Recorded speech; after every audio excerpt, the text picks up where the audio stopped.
Je voudrais partager avec vous une découverte que j'ai faite il y a 4 ans. C'est celle d'une activité de la paroisse au service des personnes malades ou âgées qui ne peuvent plus se rendre à la messe, mais qui souhaitent recevoir la communion chez elles. Il y a un bout de temps, j'avais remarqué sur la droite, dans le mur de l'église, une constellation dont le chœur proclamait « Osons être un cadeau de Dieu pour les autres ».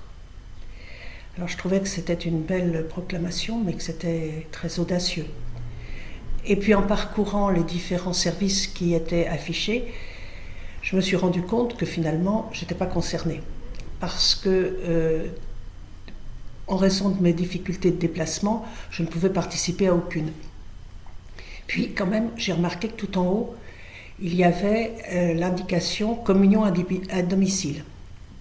J'ai donc pensé que ça, je pouvais le faire, mais je n'avais aucun renseignement, je ne savais pas à qui m'adresser, et en plus, je pensais qu'il y avait déjà une équipe constituée qui n'avait absolument pas besoin de mon aide. J'en étais là quand un jour, en juin 2018, Raoul, qui est responsable de ce service, a fait un appel pour renforcer son équipe. J'avais la réponse à mes interrogations. Je me suis mise en rapport avec lui et il a organisé une réunion dans son jardin avec les membres de l'équipe. On m'a fait découvrir le déroulé de la célébration, ce qui est matérialisé sur un feuillet. Et dès la semaine suivante, j'ai accompagné Françoise chez une des dames à qui on distribuait la communion en tant qu'observatrice. Et j'ai pu voir comment elle gérait le temps de prière, de parole et le temps de l'Eucharistie. Puis c'était les vacances. Et au retour, j'ai fait la même visite avec un autre membre de l'équipe pour encore voir bien comment gérer ce temps. Et la semaine suivante, c'était à moi de me lancer. Alors il y avait 2 sentiments qui se disputaient en moi. D'abord, j'étais heureuse évidemment de pouvoir apporter un cadeau qui soit surtout pas moi, mais le plus beau présent qu'on puisse apporter à quelqu'un. Mais en même temps, j'avais une grande crainte, une anxiété devant la responsabilité que cela représentait de porter le Christ à quelqu'un. Alors, j'y suis allée une première fois et j'ai été heureuse parce que les personnes qui m'ont accueillie, elles ont été vraiment très gentilles et pas du tout, comme je le craignais, perturbées par le changement de personnes, d'intervenants. Et donc, ça m'a confirmée dans l'idée que je pouvais continuer cette activité. Les 2 personnes qu'on visite sont très confinées. L'une est tout le temps dans un fauteuil et la vue qu'elle a devant elle, c'est un parking. Et comme elle a beaucoup de mal à se déplacer, elle sort très rarement. Quant à l'autre, elle est presque aveugle et par conséquent, elle n'a ni la lecture, ni même vraiment la télévision pour occuper ses journées qui deviennent une suite d'heures interminables. Alors, pour cette activité, je me prépare. Je me prépare à la messe du dimanche précédent par l'écoute plus attentive des lectures. Je tente de mémoriser l'homélie parce que je crois que c'est important que cette démarche soit dans le prolongement de la messe du dimanche. Mais il y avait un problème. Les hosties qu'on me confiait dans une custode, je ne pouvais pas la plupart du temps les donner le même jour. Et par conséquent, je devais les rapporter à la maison. Et cela, ça occasionnait pour moi une sorte de crainte, parce que j'étais intimidée à l'idée que le Seigneur allait résider chez moi. Je me rendais compte que c'était une confiance qu'on me faisait, mais en même temps, j'étais vraiment dans une peur que je ne pouvais pas dominer. Alors, j'installais la custode dans une pièce de la maison, une pièce à part. J'allumais une bougie et je passais beaucoup de temps devant. Je ne pouvais pas me résigner à laisser mon hôte tout seul. Il m'a donc fallu faire un chemin qui ne fut pas évident. chemin de prière, de réflexion, de confiance en ce qui m'était enseigné par le Père Guy, pour me libérer de cette manifestation tout extérieure de mon respect pour l'Eucharistie.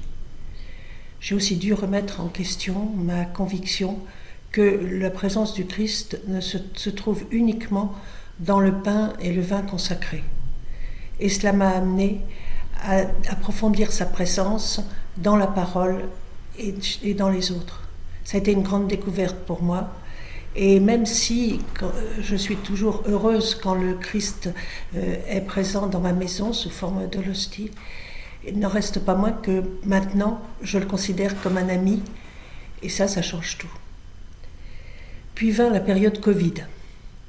Dès mars 2020, mon rythme s'accéléra et mes visites chez ces personnes devinrent hebdomadaires.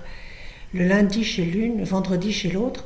Mais le bon côté, c'est qu'avec ces visites toutes les semaines, se sont créés des liens, une véritable amitié qui est née. On avait des discussions avant, et ça a été le côté positif de ce Covid. Mais donc, comment se déroule la célébration ?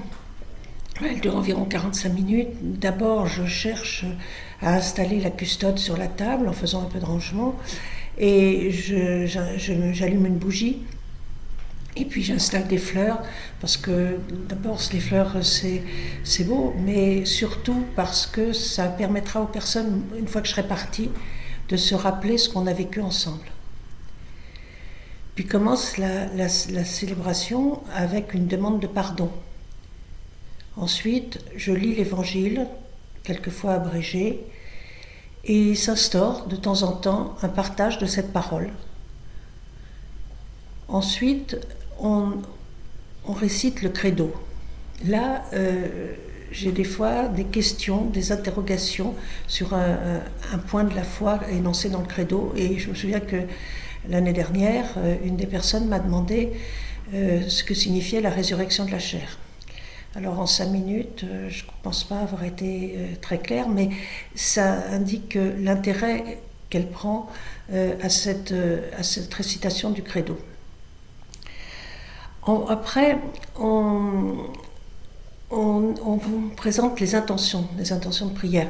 Alors, comme elles sont très confinées, qu'elles voient peu de monde, leurs intentions de prière sont pratiquement toujours les mêmes et en direction de leur famille, ce qui est normal.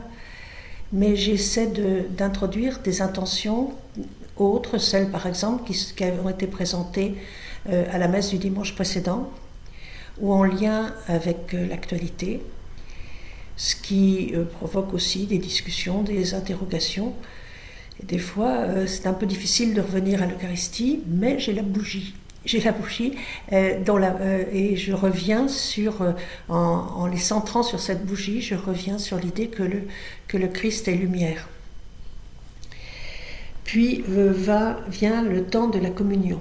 Alors c'est toujours pour moi un moment émouvant, un moment important, dans la mesure où je prends conscience de la confiance que me font Dieu et l'Église pour apporter le Christ à ces personnes. Et c'est toujours avec beaucoup d'émotion que je prononce « Heureux les invités au repas du Seigneur » et que je donne l'hostie à la main qui se tend vers moi. Après, on prend un temps de silence. Pour moi, c'est un temps de remerciement de ce qui s'est passé. Et comme elles ont toutes les deux une grande dévotion pour la Vierge Marie, elles souhaitent chanter un chant en son honneur. Il y en a une qui chante l'Ave Maria toute seule et juste, et tandis que l'autre préfère le cantique, la première en chemin. Et là, j'ai enregistré sur ma tablette la musique et les paroles de ce chant, parce que je ne suis pas en mesure de l'aider à chanter. Et puis, on vient le moment de se séparer, en se disant à la semaine prochaine, et je ressors. Et quand je ressors, quel qu'ait été mon découragement ou mes soucis avant d'arriver, je repars apaisée. Et cela illustre bien ce qu'on a tous connu un jour, c'est le sentiment qu'on vient pour apporter, pour donner, et en fait on reçoit beaucoup plus.